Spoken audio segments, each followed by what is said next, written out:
Morning, People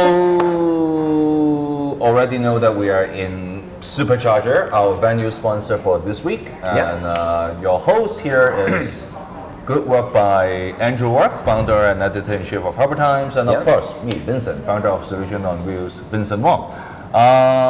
People start to put down new words with the word Trump in front. Yes. Yeah. Okay.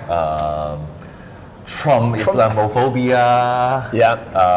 Well, that's a new one. Yeah. Trump violence, or something like that. Yeah. So we're talking about a major trend in politics around the globe, the Trumpification of politics. Yeah, the Trumpification of politics. Trumpification. Yes. All right. Now, some of the elements of the rise of Trump have been seen in other places, right? Populism has a long history in politics, has been used in many places, but Donald Trump seems to have his own particular style, which is characterized by a couple of things. Number one, seems to be able to say outrageously offensive things and gets away with it. I would term that as political incorrectness. Yeah, I mean, but it works. He just or anti-political correctness. Yeah, there's a complete lack of shame there where, other people get called out on these things and that sense of shame, causes them damage in the political sphere. But for Trump, it only seems to make him bigger because he has no shame and it doesn't seem to bother anybody.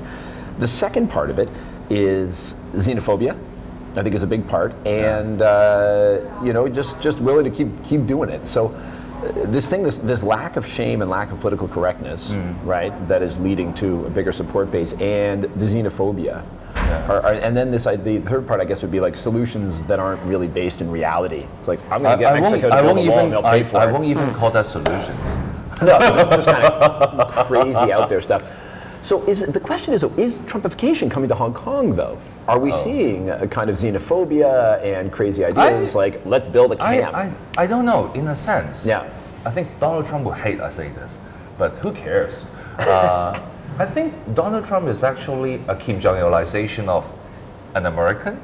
Okay. Kim Jong-ilization. Right, okay. Explain that. Yeah, because Kim Jong-il is doing all sorts of crazy it makes up ridiculous stuff. Yeah. I mean, and Donald Trump is just the Americanization version of that. Yeah. And I guess we'll doing crazy things and being a dictator. Yeah, basically. And it works, but of course, Kim Jong-il, his support can't go down because 100% of the people in the country all love him unconditionally. So his poll numbers, can't go up. A lot of Republican voters love Donald Trump. Well, this is what this is the different thing. This is the frustrating part. The concern is it coming to Hong Kong? Are we starting to see xenophobia in Hong Kong? Like, you can't say nasty things about mainlanders anymore if you're pro-establishment. And so they seem to have turned their guns on the South Asian community. And, there seems to be, the police are out there rounding people up. There does seem to be some issues related to people smuggling into Hong Kong. And the police have actually had a lot of big seizures of gangsters. And all sorts of criminal offenses. And all kinds, and that's a big concern. But then you've got people like Regina Ip in particular who are kind of jumping on that and elements of the DAB.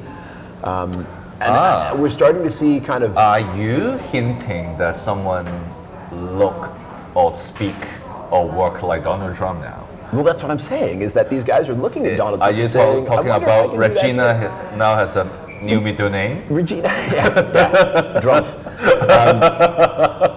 The concern is that they're seeing what's working in the United States and thinking, Legco election year, this could work for us. And seeing if they could go down that road and pick up support. I have to say the localists has adopted the same approach.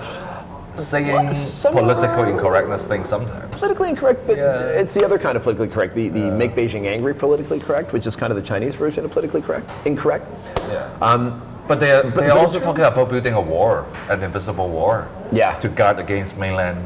To guard against mainlanders coming out. So that's their version. So you've got the localists who don't want the mainlanders. You've got some of the pro-establishment people who want to use that tool, so they're going after South Asians. It's all very worrying. And I mean, this is something that I think we need to rise above.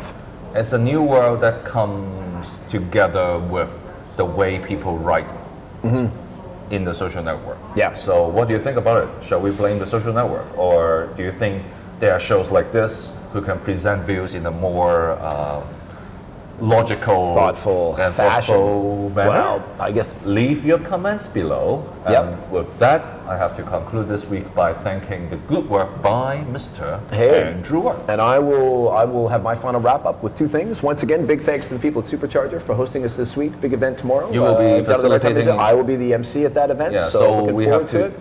we have to take All a these break. great companies. We have to take a break because of that. And next time when we come back, I will grab Andrew. Yes. And he will share what happened in Yeah. this exciting Supercharger Absolutely. event. And don't forget to follow on Facebook, get on our LinkedIn page to get free tickets to the Irish Film Festival this weekend. Maybe you could be a winner, Vincent. Ah, yeah. Yeah. Get Good in work, there. Andrew. All right. Great solutions, Vincent.